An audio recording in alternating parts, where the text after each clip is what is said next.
lulus raharjana sekolahir ing sambikala lampahipun kadang bisa sutresna panjenenganipun Bapak Sam Kokcin kalian Ibu Mahlin binti Anam nggih wakil Bapak Ibu Bapak Ibu kula aturi Pak Sam Kokcin kok langsung ngenten nah nggih Pak Sam mboten nggih oh wakil wakil Bu kok kados mboten percados lho tamu-tamu niki Pak Sam niki kok ya nggih Bapak Ibu ingkang dhateng winantos saking bagya mulya sedaya pawuhipun kadang pisan pun kepareng lumampah tumuli mangke mangayun upacara pawimahan pun kepareng ngapurmaken mangke saking waosan ayat-ayat suci Al-Qur'an kasta panjenengan Bapak Sokip kunjuk Bapak Sokip sasana miwasasana kala sumanggaaken monggo.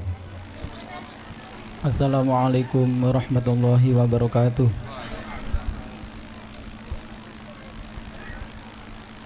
A'udzu billahi minasy syaithanir rajim.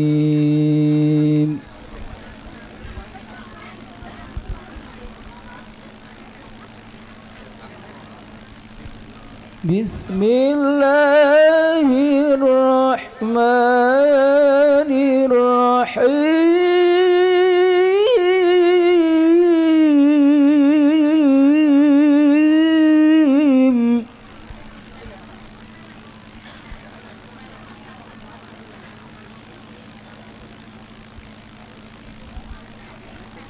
Wa min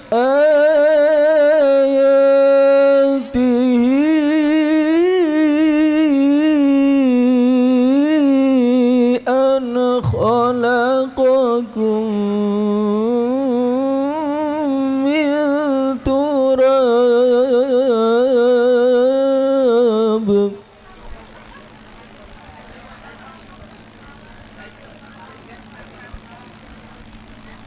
أن خلقكم من تراب ثم إذا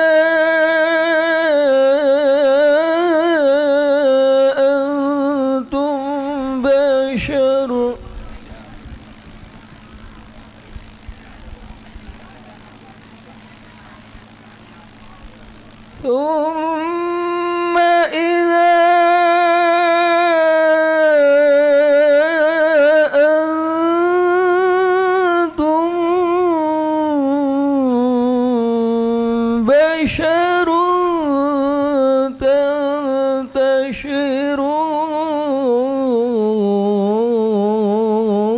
تنتشرون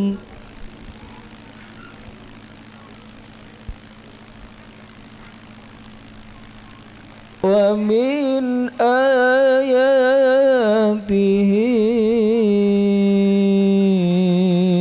أن خلق لكم من أنفسكم أزواجا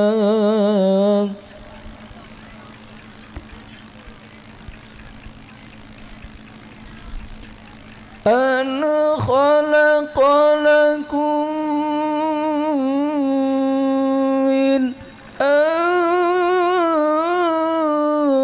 أنفسكم أزواجا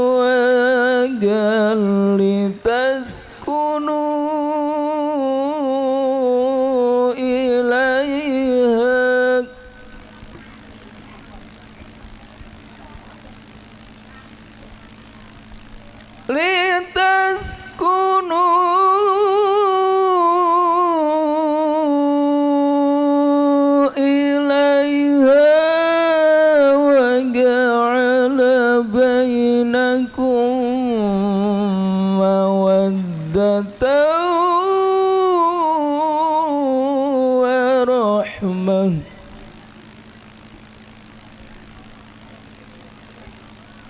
إن في ذلك لآيات لقوم يتفكرون يتفكرون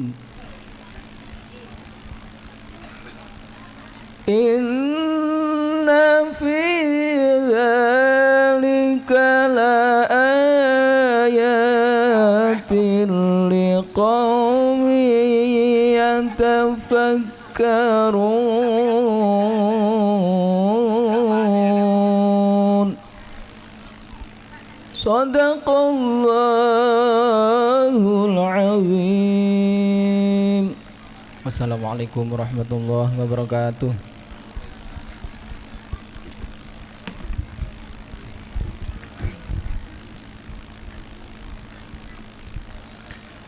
Waalaikumsalam warahmatullahi wabarakatuh.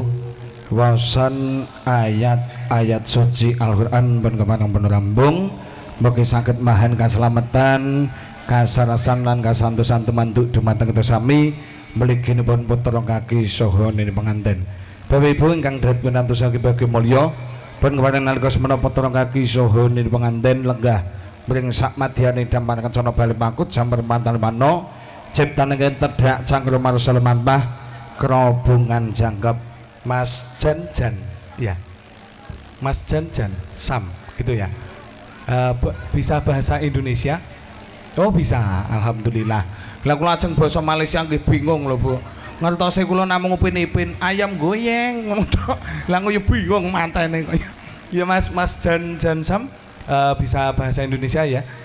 Nanti hari ini Mas Janjan Sam pernikahan adat Jawa Mas ya. Nanti akan berlangsung upacara adat yang dinamakan kerobongan ya. Apa itu kerobongan? Ya nggak tahu, nggak usah tahu, nggak buatan apa-apa. Ten Malaysia nggih buatan kaget jane kok. Ini adat Mas ya, adat dari Indonesia ya. Oke, bisa dipahami? Iya. Kita gak paham Bu. Siap Mas Janjan Sam nggih. Bapak Ibu ingkang poin gentang ya ngono selesai nggih. Bapak Ibu ingkang dhat pinantos agung bagya mulya, pemeli temabak mangayun kerobongan jangkep. Ini nanti memiliki makna filosofi dalam mengarungi kehidupan berumah tangga seperti itu Mas Janjan Sam ya. Iya. Monggo mangayun kanca-kanca para TV Mbak Ayu sama telan satu ganti monggo.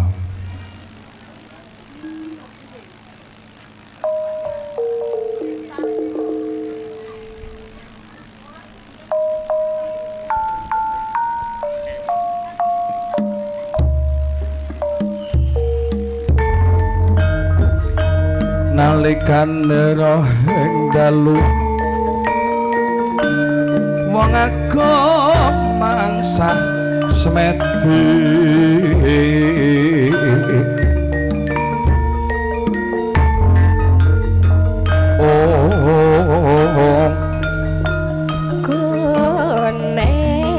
Gones sadaya musami guling salukune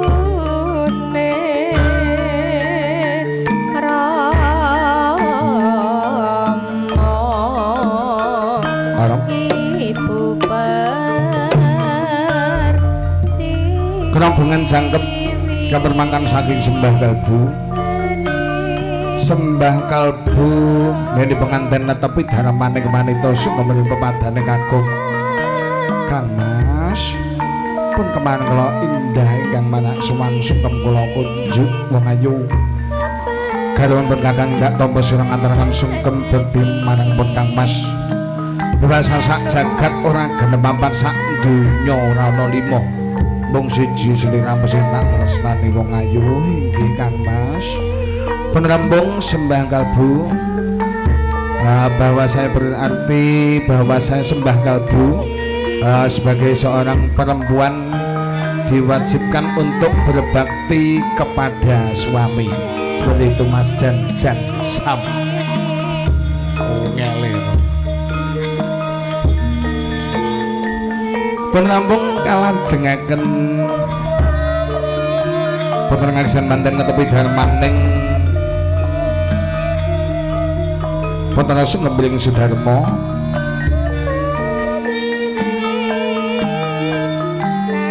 Kapur makan panglolo seberang duung marangga panggingan srocodong sak driji gedene ketingale bah-bah yata cinandra kinarya mangsana kalolo saking madyana gigil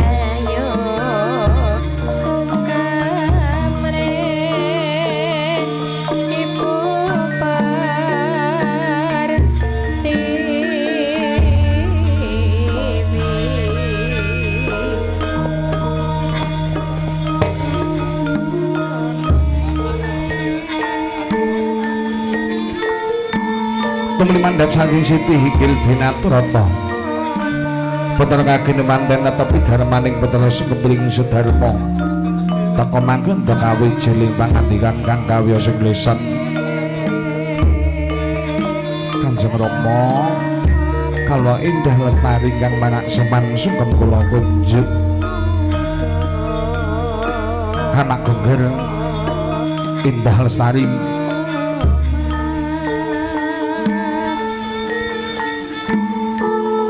Bapak Tompo Yoger Bapak Siliman Gusti Kang Maha Agung muga-muga sira bisa nuwuhake wiji kang sejati sing besok bisa nerusake sejarah Bapak lan Ibumu Yoger inggih Kanjeng Rama kana gendhi sumemarang ibumu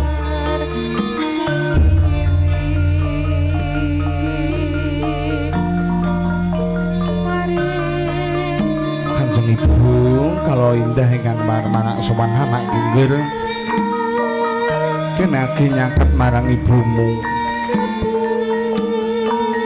sungkem kula kunjuk Kanjeng Ibu anakku ya Ibu Tampa yunduk Tirta Narmada Milindhatanana kendhati rina pantaran ratripun dungane Ibu trimlamung kanggo sliramu yunggil eling tuning pejene tak kekempet dumati tak juju tineman tak mbah tak ojong jeneng tak gendong di masamu tiung kepriyo gedhe marang pengantantimu inggih Kanjeng Ibu kono sungkem marang bapak ibumu Johor Malaysia inggih Kanjeng Ibu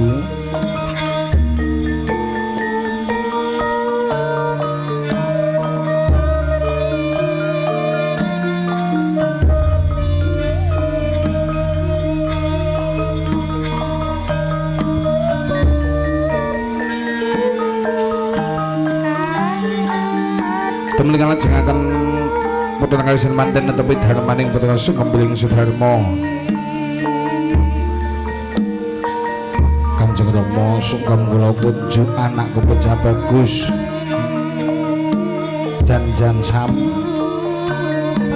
wis diwasa wani mengko sawit jeneng manetong gedhe marang pengantantimu gedhe marang tanggung jawabmu yuli sing teteken tindakna peneng agamamu dana larangane iku besok bakal dipedal padang uga kamulyan kono sungkem marang ibumu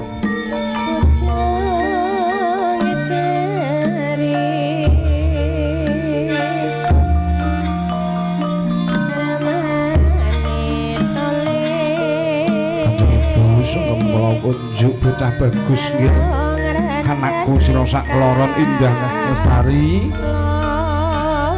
pameling ibumu wong bebrayan monoraga pamiyuger ibarat mong lelayaran utang yang samudra saya mengasih gede kang dadi mbake saya nengah saya banter kang dadi angin kula gedhe marang pengantin persana sak keloro dunggil mono bali menajaten sumandi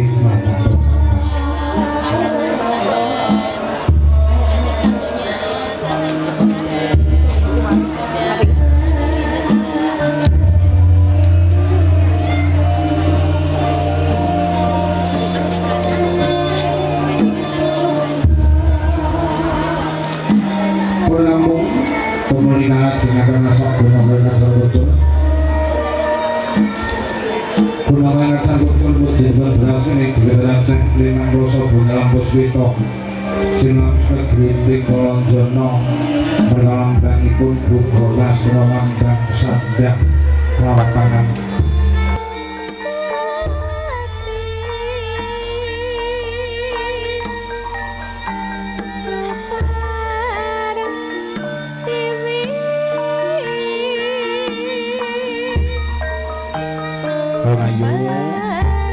nggih tampanono guna kasko saka pun kang Mas sithik akeh tampangan kan lega-legane atimu.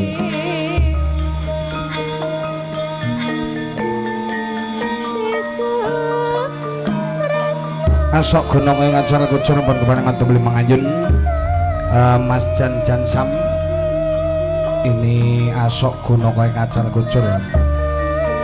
Berarti bahwasannya sebagai seorang lelaki mempunyai tanggung jawab penuh untuk menafkahi istri beserta keluarga. Seperti itu Mas Jan Sam. Jadi kalau punya uang semuanya untuk istri.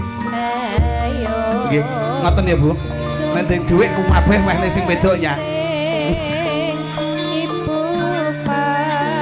Tumuli kanthi tepangan Rama miwah Ibu Kanjeng Ibu nika kala nderek nitip gunung kaskoyo saking Kang Mas anakku ya Ibu tampa Ibu simpenana gedhong petengane pangajab bisa ngrembaka rejeki metembe mburine yen sira mboten semayah-mayah bisa medhang lawang dewi ngaturaken gunging panuwun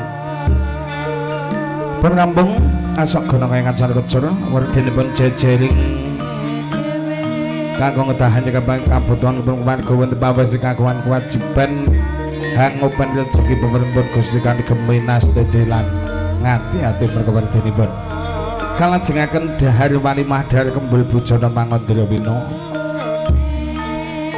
dahar walimah dahar kembul bujana mangandra wina wujudipun suka kuning menika lambangipun kamulyan jati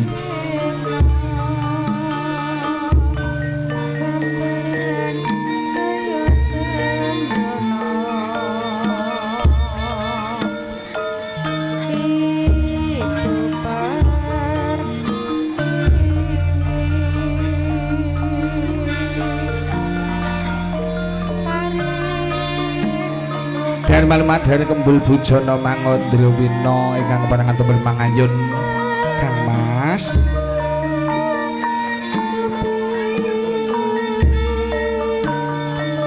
seneng mulyaning mulyarake dadi nganten mangkene dahar bebereng laman slinamu seneng senan goten jangkep bungah seneng rasane ngatipun wah Mas Jam keduret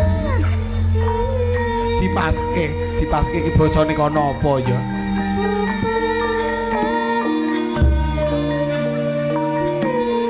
Dan panwadhar kembul bujana mangandra ingkang parangan tumuli tumabak mangayun mangke pinangka gonging pun kemarangan tumipin areng ujukan wujudipun terta tawar terta wening kanthi pangajab putra kagem panten bisa tawar salin manggoda pangerencanan bisa wening kang dadi pamikira sesampun ngancik alam madya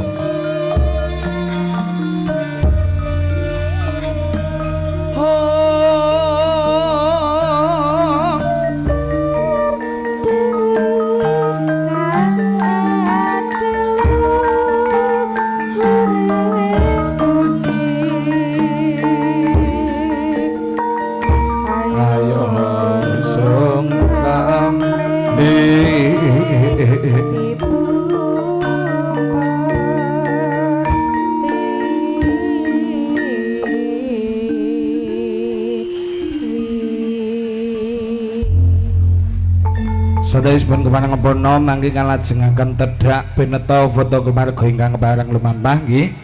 Tedhak pineta foto keluarga ingkang kepareng lumampah mangke langkung utami menika keluarga ingkang saking Johor Malaysia nggih. Menika menawi kadherekaken saking Malaysia mangke kasuwun foto. Paham boten nggih kula nganggo basa Jawa. Tumuli mangke keluarga saking Teguhan nggih. Menika ingkang kepareng kasuwun kapundhut gambaripun panjenenganipun Bapak Sarmo sekalian, Bapak Ari sekalian, Bapak Boyli sekalian, Ibu Kanti sekalian, Bapak Herno sekalian, Bapak Sarjo sekalian, Ibu Ranti Lasi sekalian, keluarga Bapak Parno, keluarga Bapak Wit, keluarga Bapak Tamar, keluarga Mbah Tani, keluarga Ibu Samiem, keluarga Ibu Samini, keluarga Bapak Sopri, keluarga Bapak Ikong, keluarga Ibu Sri, ugi Ibu Sutiem. Mangke monggo menika kasuwun kapundhut gambaripun sungsa biyantu kalian kala mulih rancakipun suwasana wonten titik kalenggan menika. lepat diagung pangasama mangke foto keluarga pun kepanang lumambah kalau hang lajengaken didinakson sandhaipun dumawah lung denewan atur pasrah panampi mangke atur pangandikan pasrah saking keluarga agung Johor Malaysia nggih menika kasumulih sarira atur panjenenganipun budhen kula Bapak Heru Sutopo Kojo Bu iki kok nggih tertawa nggih ten Malaysia nggih enten namine Pak Heru Sutopo nggih enten Bu oh mboten gumujeng to nggih menika Pak Heru Sutopo langsung saking Malaysia estu nggih Pak Heru Sutopo monggo pun kewanengan jengar saking Palenggahan tuwebih saking Malaysia kula siarke nganggo basa Jawa niki ndek dalu pun kula pripat Pak Heru tenang mawon Bu monggo sasana maya sasana kula sumanggaken Pak Heru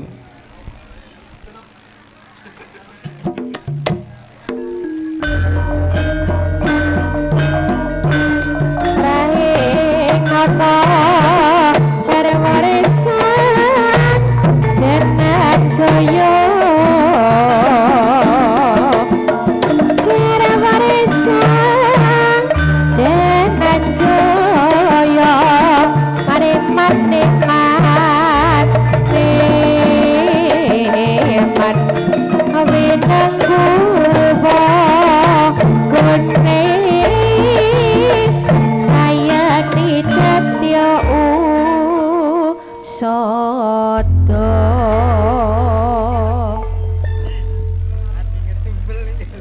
Assalamualaikum warahmatullahi wabarakatuh.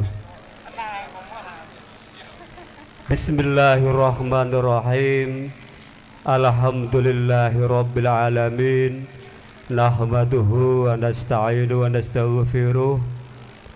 Wa na'udzu billahi min syururi anfusina wa min sayyiati a'malina. May yudlilhu fala mudhillalah wa may yudlilhu fala hadiyalah. Asyhadu an la ilaha illallah wahdahu la syarikalah wa asyhadu anna sayyidana Muhammad abduhu wa rasuluh.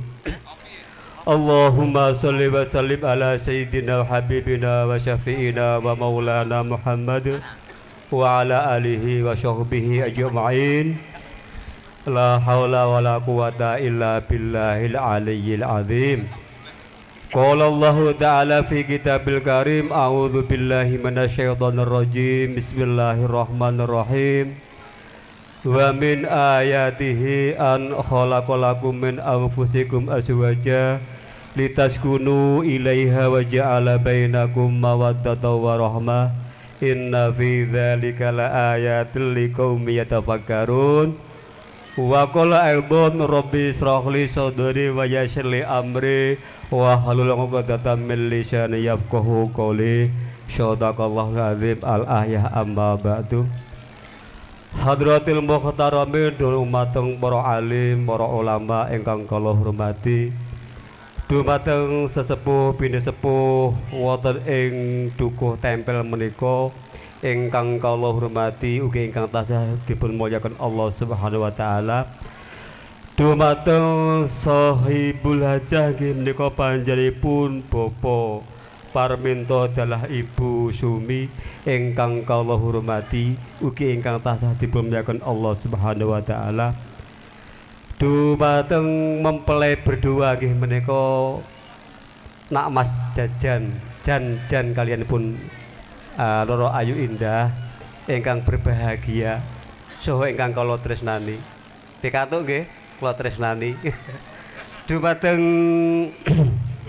kadang-kadang campur sari saking Laraswati nggih menika ingkang dipun pandhegani panjenenganipun Mas Kaprek ingkang kula tresnani. Dumateng panjenenganipun Bapak Kyai Sulaiman Zuhdi saking Desa Teguhan ingkang kula bekteni punapa ingkang dados dakwahipun Mbah Sur. Salangkung-langkungipun nggih menika sumangga tansah kula dherekaken ngujuaken puja dalah puji syukur wonten ngarsipun Allah Subhanahu wa taala biqolina alhamdulillah wa syukurlah dina menapa kula dalah panjang sami wonten ing injang setengah siang menika saged makempal silaturahim wonten dalemipun Bapak Parminto saha Ibu Sumi wonten ing syamna kanthi keadaan rahayu wilujeng boten wonten halangan satunggal punapa amin Allahumma amin. Ingkang salajengipun rahmatullahi wassalamuhu mika tansah katur kunjuk wonten ngarsa dalem junjungan kita Kanjeng Nabi Agung Muhammad sallallahu alaihi wasallam ingkang tansah kita ajeng-ajeng menggah sapangat saha pitulunganipun ila yaumin hadza ila yaumil akhirah amin Allahumma amin. Dumateng Bapak Parminto adalah Ibu Sumi kalau ing mriki haminakani sesulih saking panjenenganipun keluarga besar dari Bapak Sam Koksin, Ibu Mahlin bin Anam dari Johor Malaysia. Niki mengki bahasane kula bahasa campur mawon nggih. Mengki bahasa Malaya kula boten saged nggih tiba. Tapi bahasane campur paron wonten mawon nggih. Mengki kula bahasa Malaya boten saged malah ra karo-karuan. Nggih. Dadose kawula ing mriki minangka sesulih saking panjenenganipun Bapak Sam Koksin dalah Ibu Mahlin bin Anam sepindah nggih menika ngaturaken sedaya kalepatan bilih wekdal menika boten saged hadir wonten ing menika majelis amargi menapa ndamel visa kalih paspor niku angel. Mula saking menika Bapak Ibu nggih menika panjenenganipun Sam Koksin dalah Ibu Mahlin niku boten saged rawuh mriki. Mila saking menika panjenenganipun ngutus dumateng kawula supados nyampeaken nggih menika wigatose wonten ing pasewakan ing siang menika. Ingkang sepindah nggih menika panjenenganipun Bapak keluarga besar dari Malaysia Sam Koksin ngaturaken saklam taklim. Mugi kunjuk dumateng Bapak Parminto adalah Ibu Sumi nggih menika kanthi atur assalamualaikum warahmatullahi wabarakatuh. Ingkang salajengipun nggih menika nyuwun pangapunten ingkang sak kata-kataipun bepilih anggen kita sowan wonten ing mriki gadhahi kelepatan tingkah lampah saha mlaku muna-muni kala ing mriki menika susulih saking panjenenganipun Bapak Sam Koksin nggih menika nyuwun pangapunten ingkang sak kata-kataipun. Ingkang salajengipun nggih menika ngaturaken nggih menika kuwi panuwun atas sambutan ingkang sampun dipun parengaken dumateng kula dalah sedaya pangombyong. Elek pokoke sedaya pangombyong saking Johor Baru Malaysia nggih menika mengenai saking sambutan paring panghormatan paring palenggahan sepindah malih kala ing mriki menangga sesulih saking panjenenganipun Bapak Sam Koksin anamung ngaturaken kuwi panuwun ingkang tanpa pepindhang. Ingkang salajengipun Bapak Parminto adalah Ibu Sumi wonten ing mriki kala kapurih masrahaken nggih menika ingkang putra nggih menika ingkang asma Jan menika kula pasrahaken wonten ing ngasta panjenengan sami kanthi atur nggih menika bismillahi tawakkaltu Allah la haula wala quwata illa billahil azim nggih menika putra kula Jan kula pasrahaken dumateng panjenengan sak wetahipun. Ingkang salajengipun sasampunipun kapasrahaken kala wau kula nyuwun kanthi sanget dumateng Bapak Parminto dalah Ibu Sumi supados nggih menika paring gula wentah dumateng anak kula Jan menika supados dados keluarga ingkang bahagia mulya, keluarga ingkang sejahtera, keluarga ingkang sakinah mawaddah warahmah amin Allahumma amin.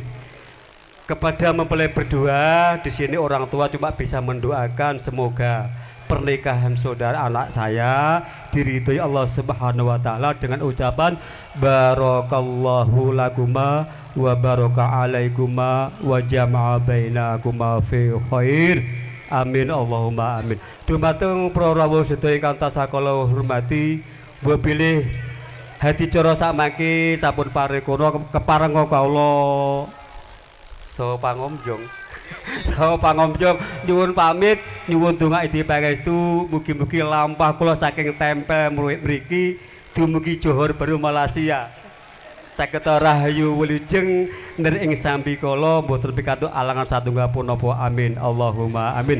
Lan pinyuwunan saking Bapak Komsin setelah nanti visa sama paspor sudah selesai semua pengantin sarimbit serta pangombyong disuruh kehadirannya ke Malaysia. Nggih, nanti pengurusan visa sama paspor setelah jadi nanti Bapak Parminto Ibu serta pengiringnya semua diharapkan datang ke Malaysia. Nggih, di sana nggak ada pertempuran, nggak ada mas. Nggak ada pertempuran, damai di sana, damai di sana. Kula kinten nama anak pemegatan Bapak Parmen anggen kula matur, bebele wonten atur ingkang boten nuju prana dumateng penggalih sami. Kawula ing mriki menapa sesulih saking panjenenganipun Bapak Samkosin adalah Ibu Mahlin bin Anam.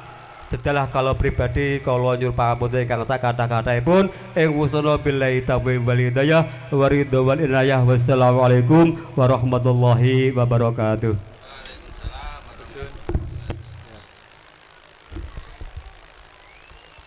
Tatas titis cetha gamblang Malila. Beyuh lah kula mripat dik dalu Pak Sutopo, alhamdulillah saking Malaysia. Mengke salam mawon nggih kagem Upin Ipin, Kak Ros, Jaljit ngoten niku nggih. Nika rencang kula dangu jane. Mboten nate kepanggih, Pak. Sadawis ngaten kesembahipun Bapak Ibu ingkang dahat winanto saking Bagya Mulya, ben kepanjenengan tumuli mangke kalajengaken katampi ingkang hamugati. Ngilas pantes atur tangkap wacana pambagya. Kasumli secara atur panjenengan budhen kula Bapak Haji Abdul Rahman, kejo Bapak Haji Abdul Rahman sasana miwaswasana kala sumanggaken monggo.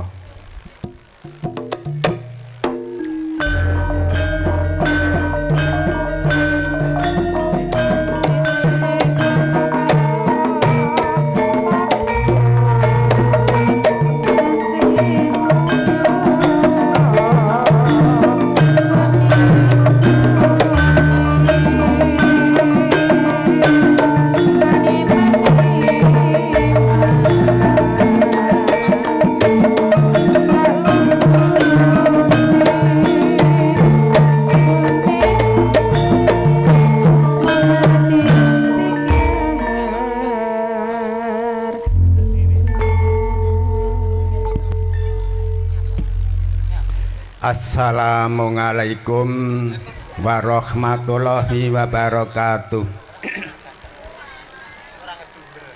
A'udzu billahi minasyaitonir rajim. Bismillahirrahmanirrahim. Alhamdulillahi al-ngalimil hakim alladzi hadang ibadahu lidini al-qawimi wassalatu wassalamu ala afdhali rasuli wa khatimil anbiya'i sayyidina wa maulana Muhammad allati jaa bi sunatin nikahi wa ngala alihi wa ashabihi at-tahirin wa man tabingahum ila yaumiddin man amana billahi wal yaumil akhir fal yukrim daifahu al hadis amma ba'du.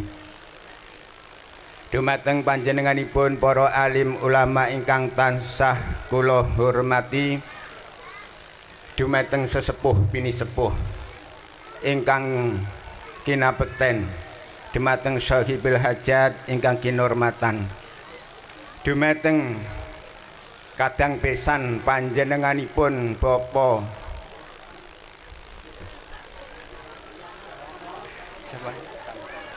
Sam Kon Jin Tuan Ibu Hamlin ingkang tansah kula hormati, mempelai berdua yang berbahagia, dengan harapan mudah-mudahan mereka bisa menjadi niras titik terang dalam memasuki samudera hidupnya yang baru dalam rumah tangga yang akan dilaluinya selangkah demi selangkah menuju cita-cita Tanjung Harapan kasih sayang nan abadi al-mawaddah warahmah.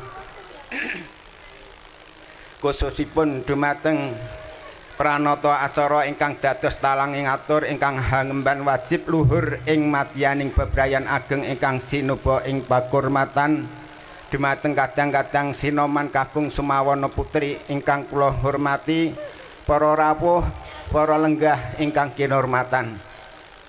Nuwun inggih saderengipun kula nampi wasing gati rawuh panjenengan kanthi angirit para kadang panekaring putra temanten kakung, boten kekilapan kula ugi ngaturaken muji syukur wonten ngersa dalem Gusti Purbaningrat.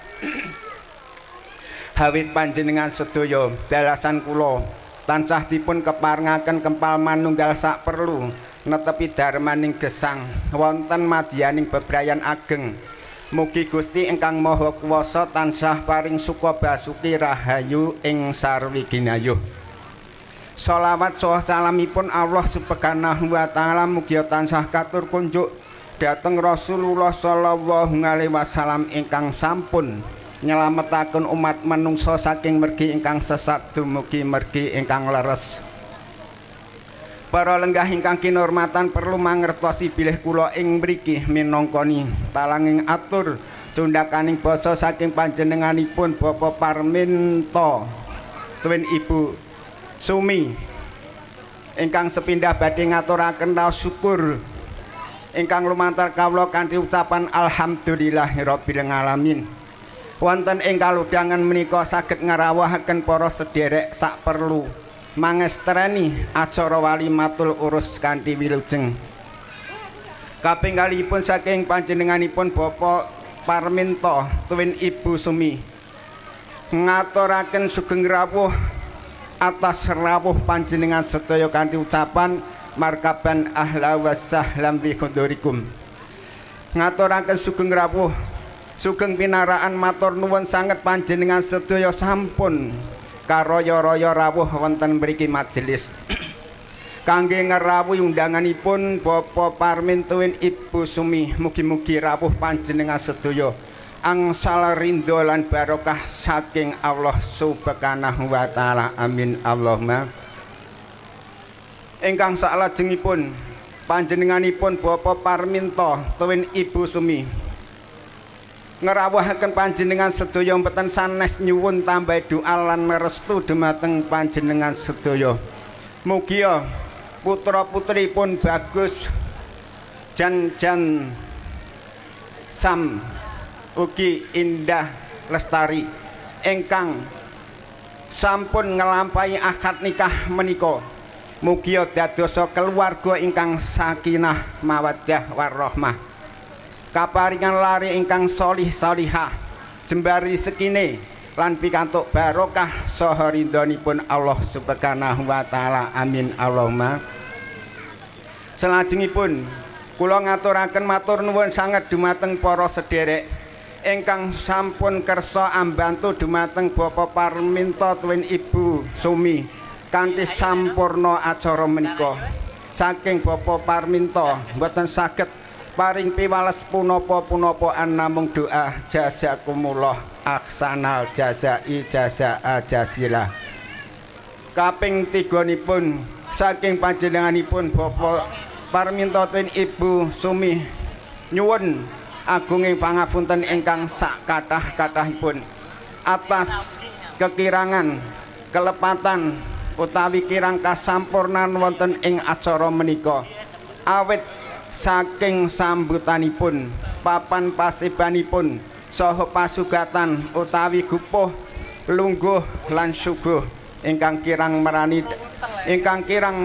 dhateng penggalih panjenengan sedaya sepindah malih nyuwun agunging pangapunten ingkang sak kathah-kathahipun. Atur pambagya wilujeng sampun paripurna. Kalajengaken inggih menika atur panampi pasrah saking panjenenganipun Bapak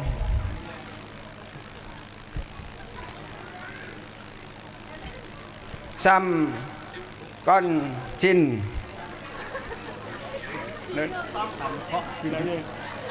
có xin lagi là cái pengeluaran tuwin Ibu Hamlin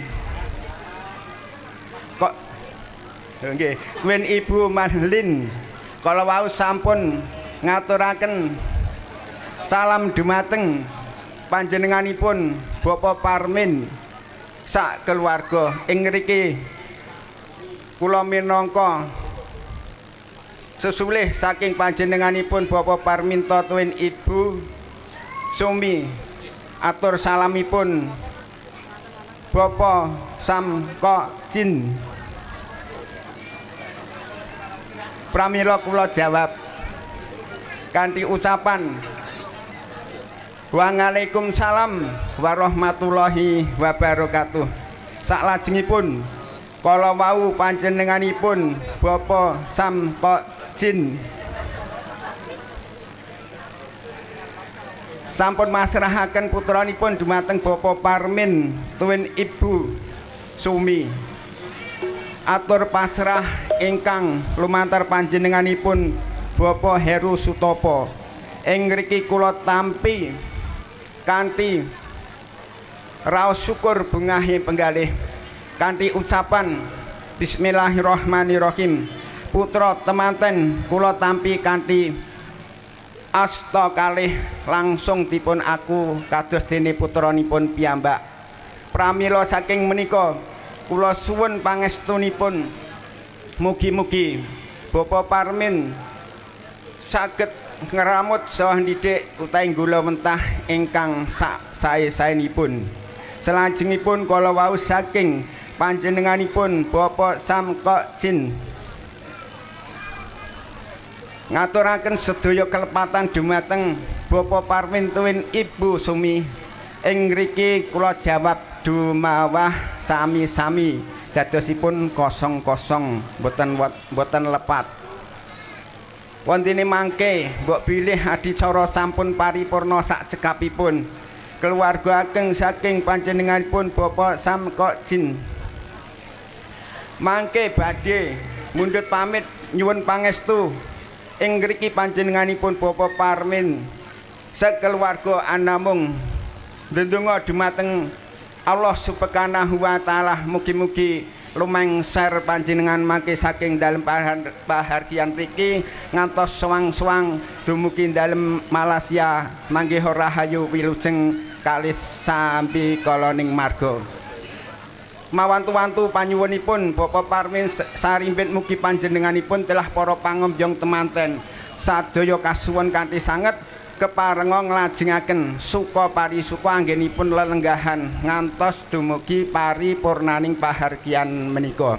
Minangka puputing rembag mbok pilih anggen kula atur panampi menika kalih atur pambagya taksih kathah cicir ciwit kuciwaning atur saha kirang meranani penggalih. Mawantu-wantu kula nyuwun agunging pangapunten ingkang sakathahipun. Akhiru kalam, wassalamualaikum warahmatullahi wabarakatuh.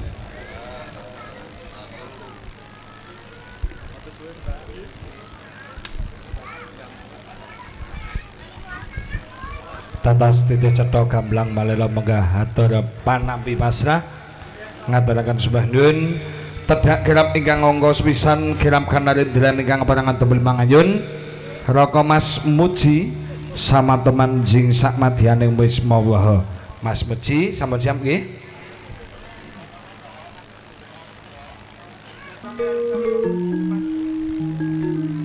Mangke monggo tedak kirap ingkang angga sepisan lumampah Mas Muji.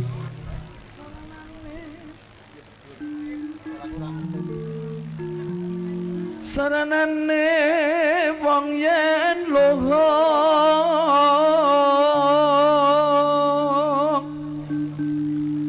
betah lopo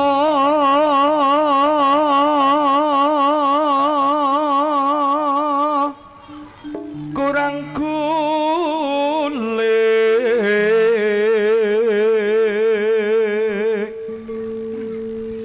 heling salah jat meko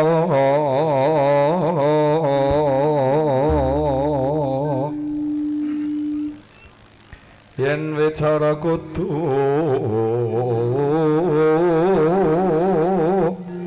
manis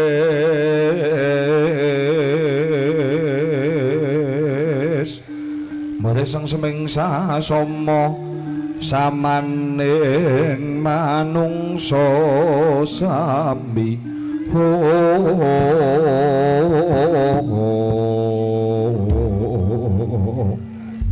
kanca-kanca sinoman mangkin leladosipun sabagdanipun manten medal nggih nembe lados nggih siap kapiarasa swaranipun ler omblake samudra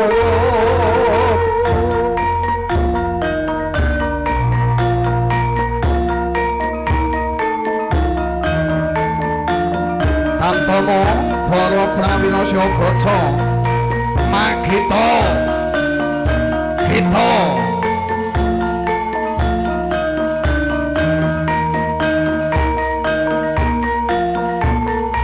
Mas yo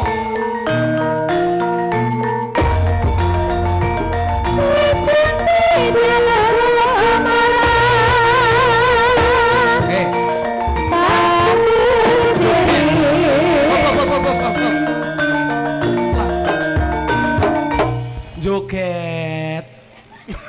Apa iki kok mlu aku demek-demeke. Joget. Nek kene iki ditangkap kok joget e. Lah. Lah piye? Adate kene kudu joget. Iya to. Oh, iya. Ayo mundur. Hah, cucuk iki bingung. Ora tau rene to. Teko. Lah, yo ngono. Ayo. Gone wong ngapa lho iki kok dadak melu-melu iki. Ora usah dadake wangi. Butuhmu tekan kene iki joget bayar cucuk 2 yuta kok iso. Wah, iya ta? Tak kira 2 yuta. Baleni ya. Joget sing apik. Ah, yo.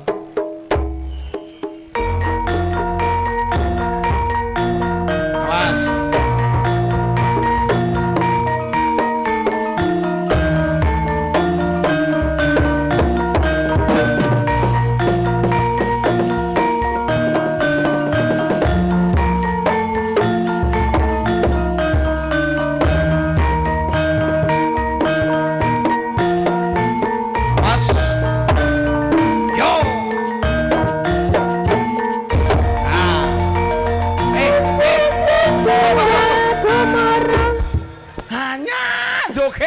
Dong ora to kowe iki.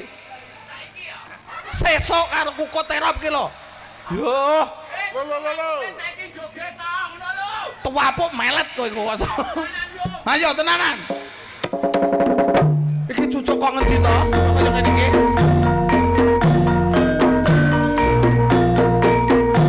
Mas. Sesuai pakaian gagah ngono kok. Ngene iki apa? Nah, ngono yo. Was, joget tenanan iki.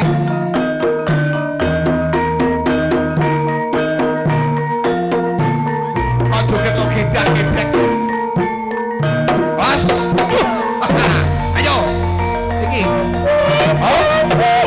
Was.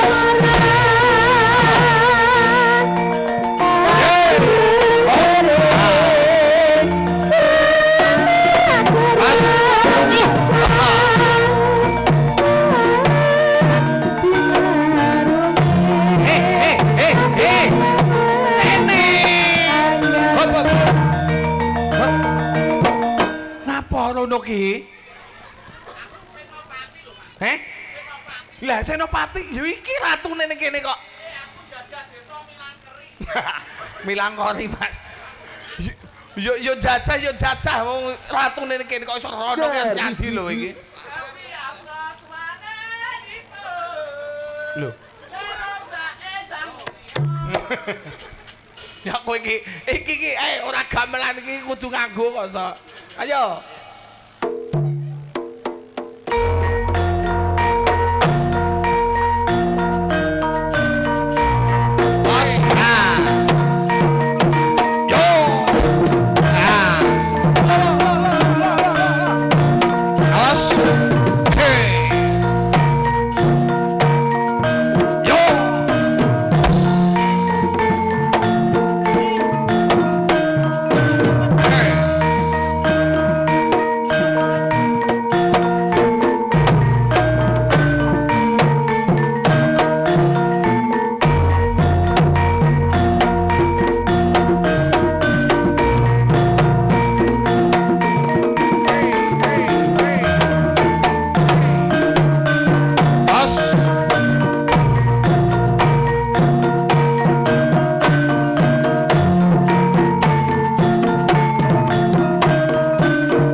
Sing rampung barang.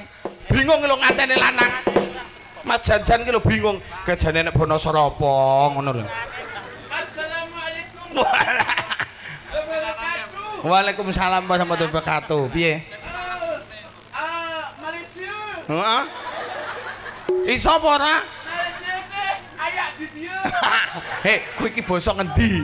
Sunda barang iso campur kowe iki. Ayo. Mas, kilo mik. Ayo jelute as puyung. Jelut. Urung toh? Apa? Silakan mengadut. Ora paham berdiri. Silakan berdiri. Nah. Iya, berdiri. Nah. Lho, lah ngapa kowe iki? Mbok gegekne iki. Tuwapo lho kok. Kok Malaysia lho, iki lah Malaysia lho. Maaf Datuk. Datuk iki apa? Bathuk to? Bathuk. Datuk. Oh, bathuk.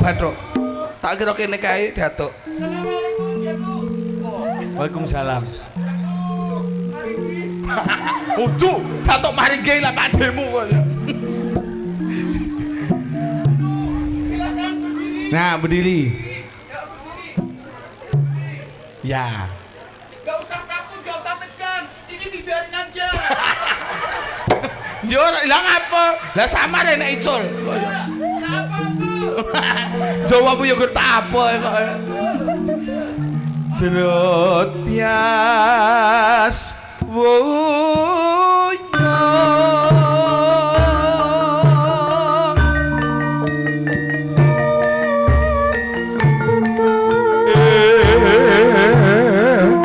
Halo.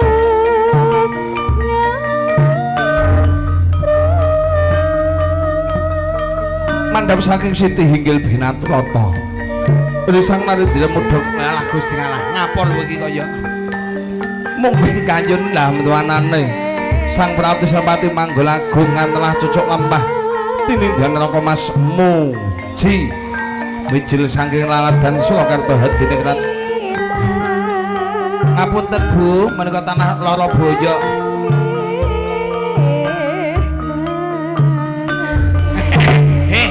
Polamu ki lho, mbok yo alon-alon. Lan jangkah ki lho kok banter iram. Pinangka gegone lampah lah tuanane Sang Empuh Prabu Janjan Samkan wis kelampan gegandengan asta. Gandeng kanca gandeng Prameswaranata kusumeneng dara indah lestari. Renggang gelo kempepo tansah puputan kang dadi astani rodatan genggang. Senadyan toh mung sarambut. Awas Bu, gelange Bu. Kuwi kok tangane ngotrang-atrunge karo jambak gelang barang kuwi kok. He. Wapuk bojone kowe kok. He.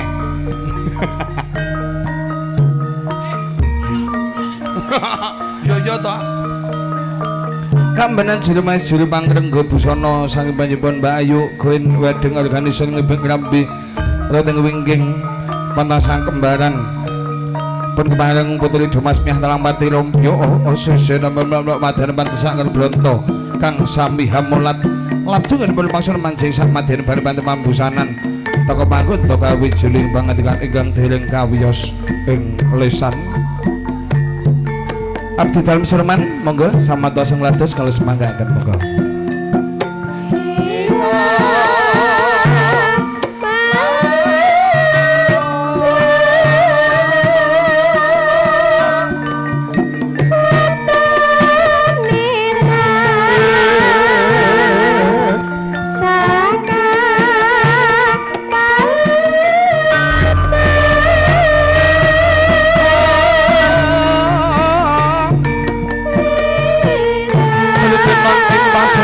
Busana suka maneka